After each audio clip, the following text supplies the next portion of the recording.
Welcome into episode 135 of The Checklist, brought to you by SecureMac. I'm Ken Ray. And I'm Augustrometer. Remember having that uncomfortable facts of life conversation with your mom or dad? Well, you're older now, and it's time for you to bring the uncomfortable facts of life to them. Don't worry, it's not what you think. And this is a show that we want you to share with your mom and dad, your aunts and uncles, your grandparents if they're still kicking around, because we have a few things we need to tell them. That Ellen DeGeneres is not trying to give them stuff on Facebook. Why they don't want to leave their Wi-Fi unprotected, and yes, we do need to talk to them once again about their passwords. Sharing the digital facts of life on this edition of The Checklist, brought to you by SecureMac.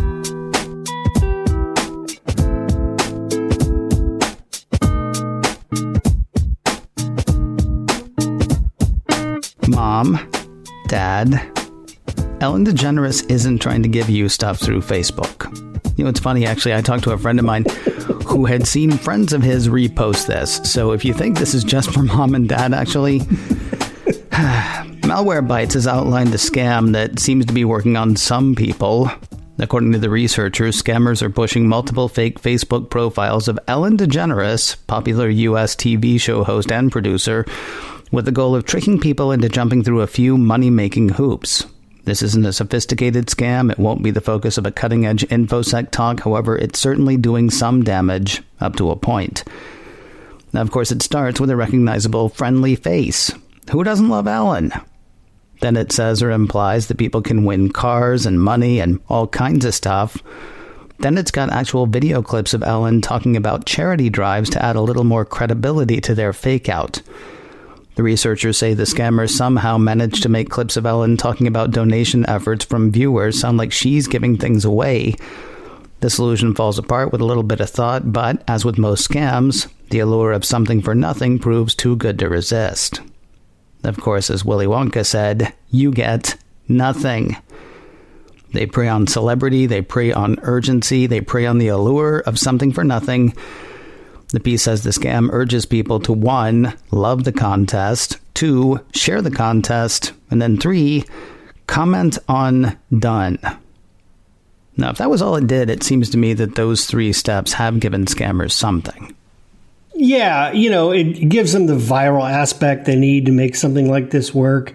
Those steps alone are sort of like sharing a chain letter, or for those who don't know what letters are, viral content or memes. And that's all fine, but this seems to be an awful lot of work just to get a meme shared. Well, yeah, but I mean, well, yes, if that was all it did, but the scamming doesn't end there. What happens next, according to the researchers, is you're directed to the comment section of the various posts floating around. You'll then see one of a half dozen or so messages roughly along the same lines.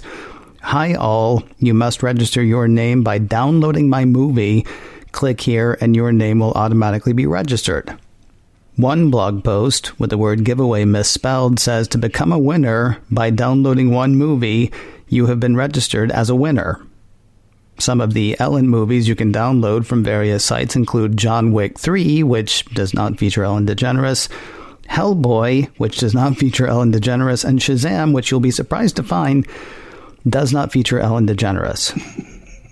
Now, in all of that I just brought, I saw a lot of red flags there. Can you identify them, or at least some of them, Mr. Trometer? Well, first of all, know your Ellen movies, I think, is a good thing. Or any movies, really. I checked. Ellen DeGeneres has been in a total of 6 movies ever. Really? It's that many? Because I can only think of the one with Bill Pullman. And that's the only one that she was the leading lady in. Everything else was just bit parts or, you know, the friend.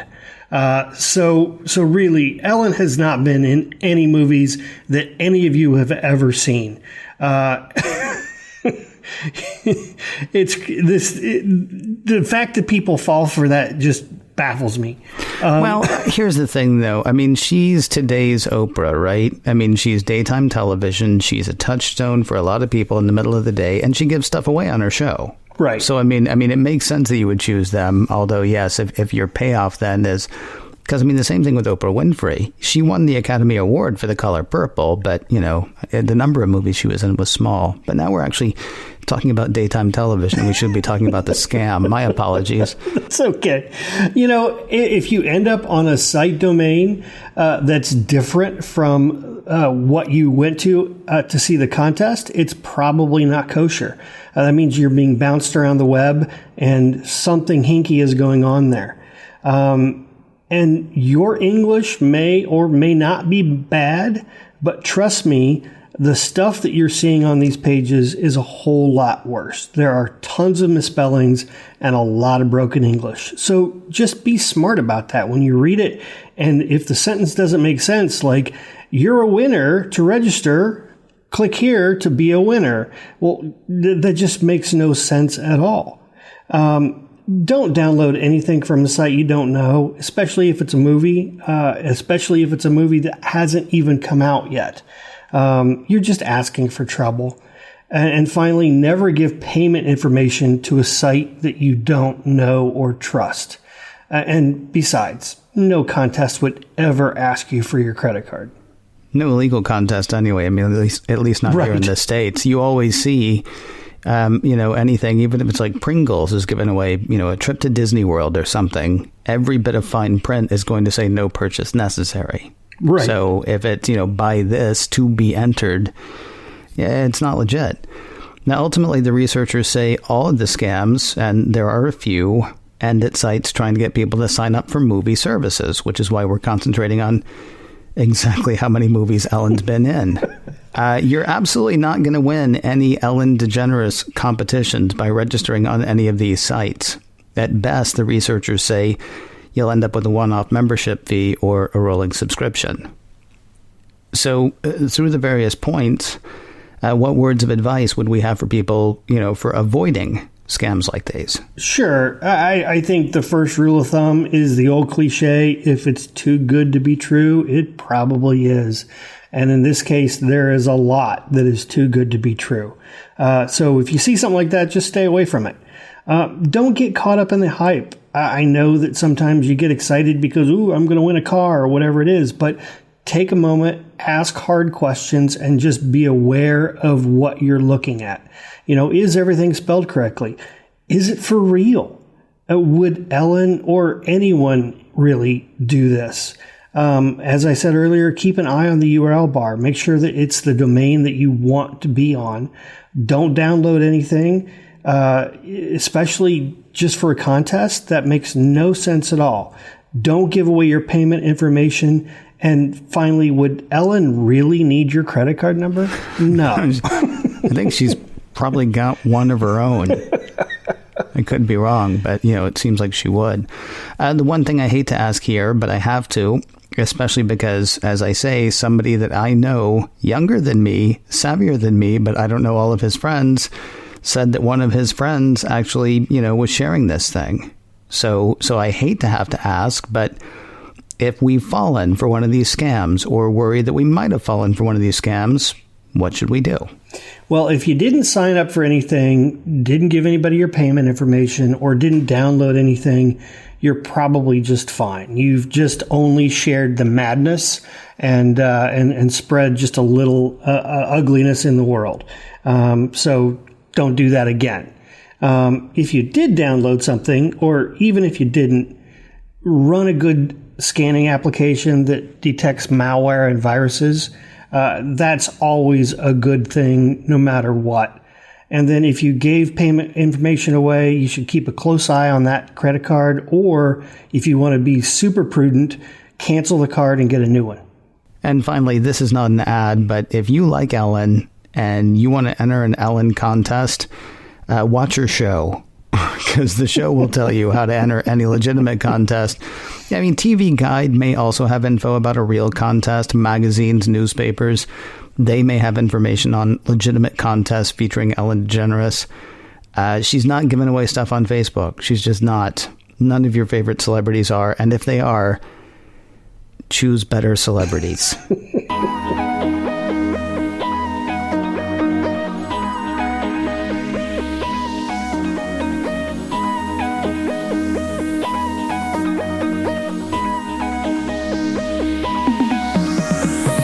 Sharing is caring, but some people will take advantage of that. TechCrunch says a popular hotspot finder app for Android exposed the Wi-Fi network passwords of more than 2 million networks. The app, downloaded by thousands of users, allowed anyone to search for Wi-Fi networks in their nearby area. The app allows users to upload Wi-Fi network passwords from their devices to its database for others to use. This sounds very nice. It sounds very giving. It doesn't sound super safe. It actually sounds a little crazy to me. You know, someone is nice enough to give you the password to their Wi-Fi network, and you repay that kindness by giving that password away. It's just some friend you are. In theory, it would be really cool if we were all able to access any Wi-Fi hotspot.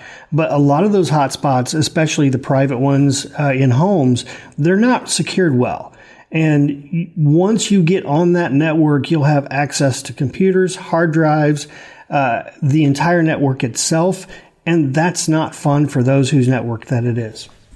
Now, here's where it gets worse than that even. TechCrunch says the database of more than 2 million network passwords was left exposed and unprotected, allowing anyone to access and download the contents in bulk. The good news, the server with all the passwords has been taken down, but the bad news, who knows who got it before it was yanked. As for what might have been obtained, the piece says each record contained the Wi-Fi network name, its precise geolocation, its basic service set identifier, and network password stored in plain text. Although the app developer claims that the app only provides passwords for public hotspots, a review of the data showed countless home Wi-Fi networks. The exposed data didn't include contact information for any of the Wi-Fi network owners, but the geolocation of each Wi-Fi network correlated on a map often included networks in wholly residential areas where no discernible businesses exist. So help me out with some of the problems here. With access to a private Wi-Fi network, bad guys can do lots of nasty things. They can obtain access to your computers and hard drives. They can modify router settings to change your DNS, making all of your traffic go through their servers, which then they can do a lot of different things with. Hang on a second. So, does that set them up then for like man-in-the-middle attacks, or does that just set them up to see what information you're sending out? What can they do by routing my traffic through their servers? They can do both. They can be the man in the middle where they just observe and collect data on you. Mm-hmm. They can also use their DNS servers to forward you on to sites that maybe somebody else wants that information. So you type in Amazon.com and then a site that pops up that looks an awful lot like Amazon.com, and it says, "Hey, we need your credit card information." And you go, "Wow. Amazon need my credit card information. Sure, I'll give it to them." And then next thing you know, somebody's got your credit card information. Part of it is they can just observe all unencrypted network traffic and basically spying on you. And everything that you do on the web, they get to see, which allows them to see more usernames, more passwords, more anything that you type. There's a lot of really nasty things bad guys can do with access to your network. So let's say I do want to be nice and I do want to share my Wi-Fi. Is there a safe way to do that publicly? Say for me as a person doing the sharing. There is. Most Wi-Fi networks these days allow you to set up a guest network. Okay. And the guest network is okay to share. I have one set up myself. I will say, what the guest network does is it separates guest traffic from your own. Mm-hmm. So there's no crossover there. That way you don't have to worry about spying, network access, or anything. There's just a hard firewall between what the guest is allowed to do and what you do. You should still password protect that, though, right? Because the absolutely. thing is, the utopian part of me says I just want to leave an open guest network, so somebody can go, and there's not even a password. They can just go and they can use the Wi-Fi and they can move on. And then when the cops show up at my house because somebody's been using my open Wi-Fi network for kiddie porn, life is hard for me at that point. It's not. It's very hard. It's not just about because even if your router silos everything perfectly, so they can't do anything with any of the other devices on my network. random stranger A could be doing something actually illegal using my guest network. And so I shouldn't leave it open to random stranger A. It should be weird cousin, who I don't think it's so weird that he's going to get me in trouble. Well, not only should you secure the network, because you're right, what people do on that network all comes back to you. Forget the kiddie porn thing. Just BitTorrent alone, if you have a neighbor who decides to latch onto your network to download movies over BitTorrent, the movie companies are going to come suing you, not your neighbor, because it's your Wi-Fi network that was being used. Aye. So first, secure that guest network. And second, I would change the password frequently. If you've got a lot of guests that come through, then change it at least once a month. If it's, just a couple times a year, change it every 6 months. The bottom line is, if they share that password through an app like what we're talking about, then all of a sudden that closed guest network becomes an open guest network.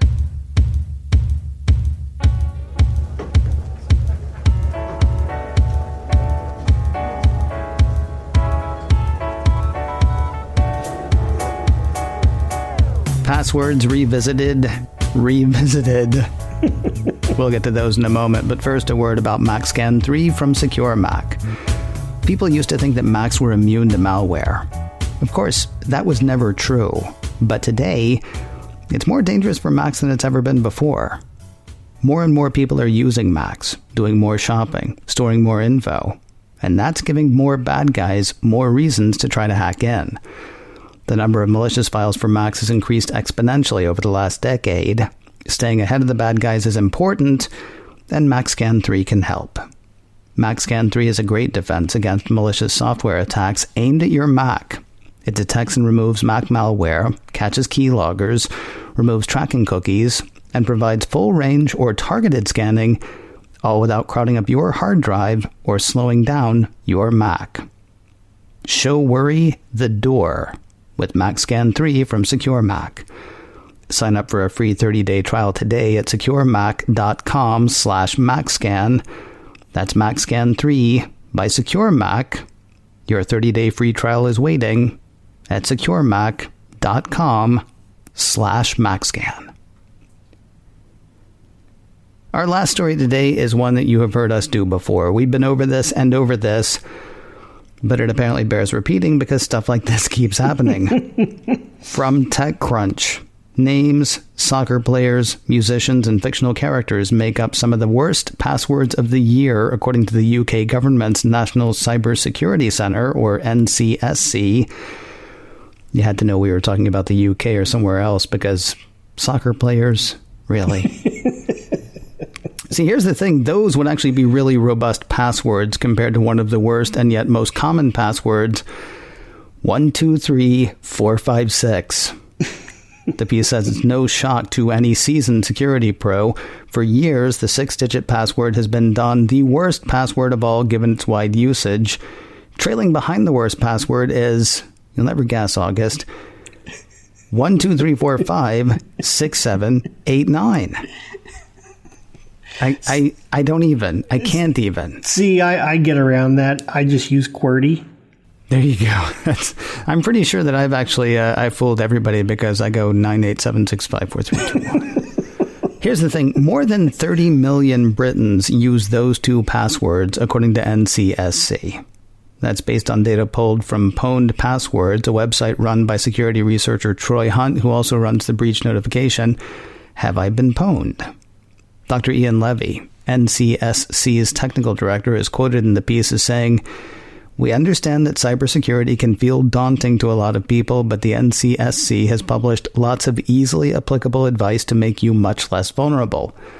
Password reuse is a major risk that can be avoided. Nobody should protect sensitive data with something that can be guessed, like their first name, local football team, or favorite band." See, he says football team, so that could be here or there. Because the point is, all this stuff could be the UK, the US, I mean, any place you can think of where people just haven't quite grokked the fullness of data protection. Now, I know we've covered these things before, but, we asked people at the beginning of this show to share this show So understanding that parents and grandparents and aunts and uncles might be listening, I'm going to ask you, August, to do two things, please. First, go over some of the things everyone should do or not do when it comes to password. And second, please keep it clean, because I know how you can be. Oh, that's too bad. I had some brand new swear words to introduce. I know. I've been hearing them for the past week. Yeah, what are some of the things that people, like first timers, pretend that we've not covered this stuff before, because we may have people who have never heard us talk about it before. What are some of the most common things that people should do? Sure. When I talk about this, I usually start with use a strong password, but I'm going to move that down in the list. Okay. I think number one is use a password manager.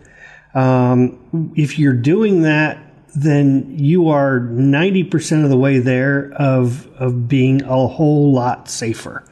A password manager will keep track of all of your passwords for all of your sites. There are a lot of reputable ones out there.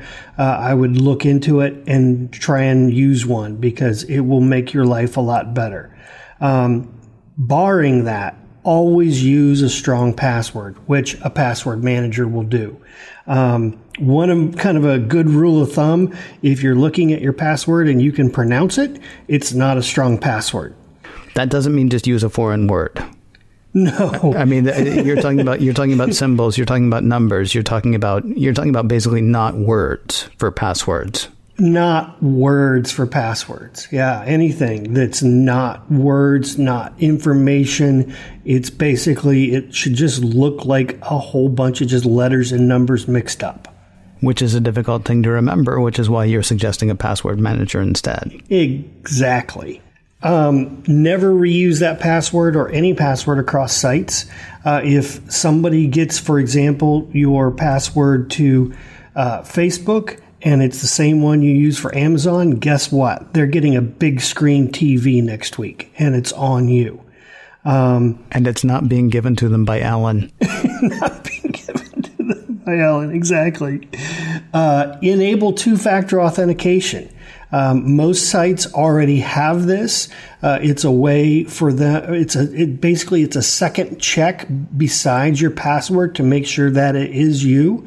Enable that. Usually that's under your account settings or account security settings. If the service doesn't offer two-factor authentication, bug them until they do. It is so important, and it really protects you. In addition, TechCrunch, they've got several free security guides to help you as well. I definitely recommend you check those out. And of course, you can actually listen to the past several weeks of the checklist, because I'm not kidding. This is something that comes up quite a bit. If you want a harder look at that, I want to say it was episode 8 of the checklist. I'm not 100% certain that's correct, but I know it was in the first 2 or 3 months at least. The show was called Password Do's and Don'ts. So this is something that we have covered in depth at one time, that we keep covering over and over again, because it keeps having to be covered over and over again. So, if you need a refresher, check back in a couple of weeks, because I feel certain we'll be doing that again. Hey, August mentioned the cool security guides listed on TechCrunch. And you're probably saying, okay, so I'll go to TechCrunch, and then what? Well, don't go to TechCrunch. Come to our site instead, SecureMac.com/checklist. And the reason is because we will link to that from our site. I'm not trying to get you to not go to TechCrunch. I'm trying to make it easy. So SecureMac.com/checklist. That will have notes for this show, and that will have a link to that stuff that August talked about in that story. Of course, that also has links to all the previous shows that we've done, including, go on a little bit of a hunt, if you will. I think it's number 8. I'm pretty sure. Password Do's and Don'ts. SecureMac.com/checklist. If you have a question you'd like to ask or a topic you would like to hear us hit, our email address is checklist@securemac.com. The address again is checklist@securemac.com. And if you can't remember that, please do remember this. You're listening to The Checklist, brought to you by SecureMac. And we'll talk to you next week.